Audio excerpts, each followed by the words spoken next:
Pernah mendengar tentang seorang sahabat Nabi, pedagang, pandai berbisnis, kaya raya, ingin miskin tapi selalu gagal.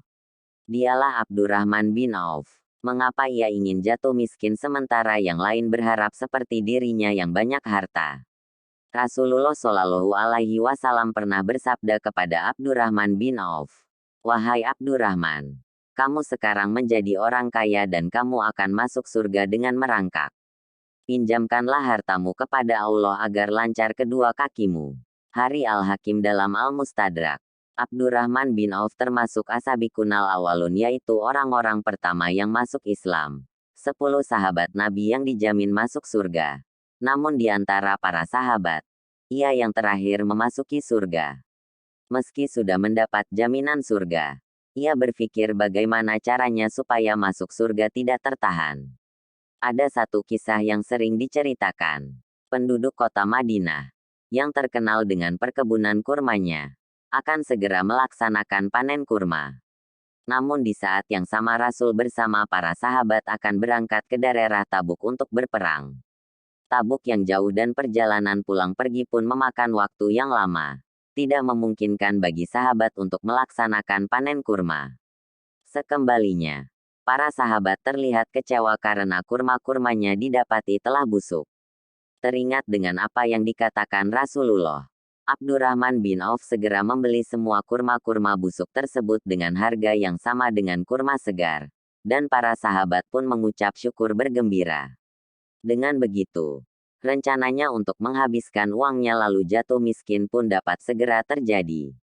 Kekayaannya pun habis. Hanya kurma busuk yang tak laku yang ia miliki.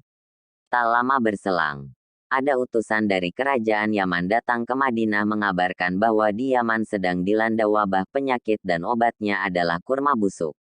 Apa yang terjadi kemudian? Masya Allah. Rencana tinggal rencana saja. Dan rencana Allah tentu lebih baik bagi hambanya.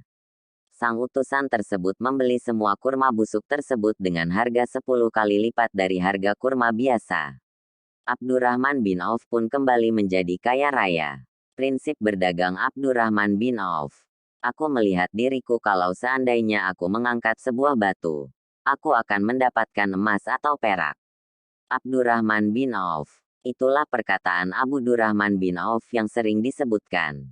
Selain dikenal bergelimang harta, ahli sedekah karena menggunakan hartanya di jalan Allah, ia juga memiliki mental sebagai ahli dalam berdagang. Prinsip-prinsipnya patut kita teladani. Kita simak apa saja. 1. Membayar dengan cash kontan. Kafilah dagang Abdurrahman bin Auf itu sangat besar. Seperti yang digambarkan dalam riwayat Imam Ahmad dari Anas radhiyallahu anhu. Ketika Aisyah radhiyallahu anhu sedang di rumahnya, ia mendengar suara gaduh menggema di kota Madinah. Aisyah bertanya, "Apa itu?" Maka dijawab, "Itu kafilah unta milik Abdurrahman yang tiba dari Syam, membawa segala macam barang sebanyak 700 unta." Satu ketika Abdurrahman ditanya, "Kenapa kamu bisa sekaya ini?" Jawab Abdurrahman, "Aku tidak pernah berdagang kecuali dengan cara cash kontan." Ya tentu uang tunai berperan penting dalam usaha. Hutang piutang bisa menjadi beban laju bisnis. 2. Menjual barang dagangan dengan harga pokok. Abdurrahman bin Auf menjual unta-untanya dengan harga pokok. Ada yang pernah bertanya kepada dirinya, "Dari mana untungnya?" "Aku tidak mengambil keuntungan dari penjualan itu. Unta dijual dengan harga pokok.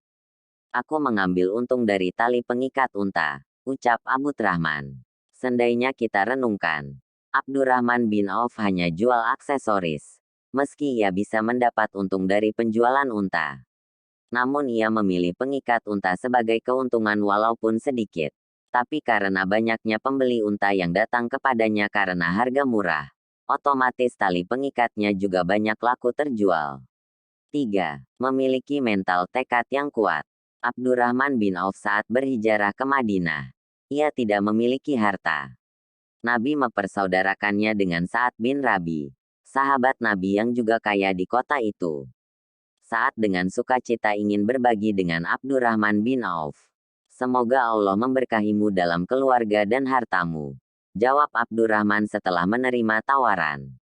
Alih-alih menerima pemberian, ia menjawab, "Cukup tunjukkan kepadaku di mana lokasi pasar berada." Abdurrahman bin Auf memulai usaha dari awal dan berkembang usahanya. Keuntungan awal yang ia dapatkan dipakai untuk menikah. Ia pun mendatangi Rasulullah. "Apa mahar yang akan kau berikan pada istrimu?" tanya Rasul SAW. "Emas seberat biji kurma," jawabnya. Rasulullah bersabda, "Laksanakanlah walimah kenduri, walau hanya dengan menyembelih seekor kambing. Semoga Allah memberkati pernikahanmu dan hartamu." Menikah termasuk salah satu pintu rezeki yang disebutkan dalam Al-Quran. 4. Bekerja dengan keras namun cerdas. Jeli melihat market. Abdurrahman dikenal cerdas dalam berdagang. Setiap pembeli yang datang dan meminta barang yang tidak ia jual, Abdurrahman akan menyediakan barang yang diminta. Bahkan ia membuka pasar. Ada cerita tentang hal ini. Lapak pasar selama ini dikuasai oleh Yahudi dan para penjual diminta uang sewa pasar yang terus naik. Dengan cermat ia melihat lahan kosong yang tak terpakai. Dan dengan bantuan saudaranya untuk membeli lahan tersebut untuk dijadikan pasar. Dengan adanya sumur di dalam pasar dan orang bebas mengambil airnya dan lapak tidak dikenakan sewa jika dagang tidak laku, bagi hasil otomatis harga barang bisa menjadi murah. Akhirnya pasar tersebut menjadi ramai.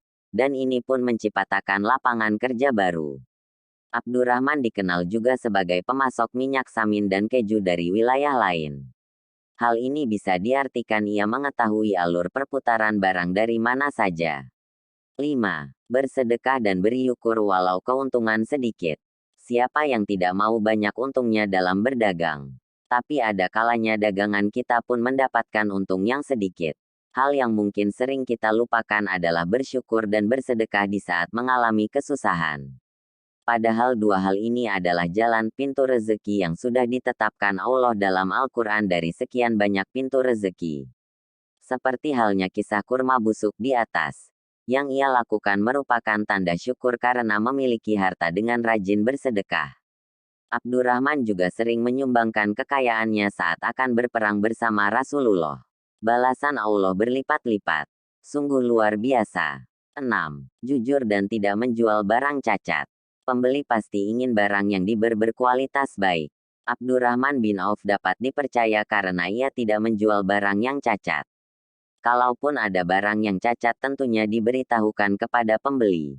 Hal ini diaplikasikan zaman sekarang dengan memberi potongan harga barang yang kualitasnya tidak biasa. Prinsip seperti ini sudah melekat dalam diri Abdurrahman bin Auf. Oleh sebab itu, banyak pembeli selalu datang kepadanya. Jika kita selami lebih dalam profil Abdurrahman bin Auf, Anda akan mendapati banyak hal sehingga ia dikenal sebagai hartawan dan pengusaha yang handal.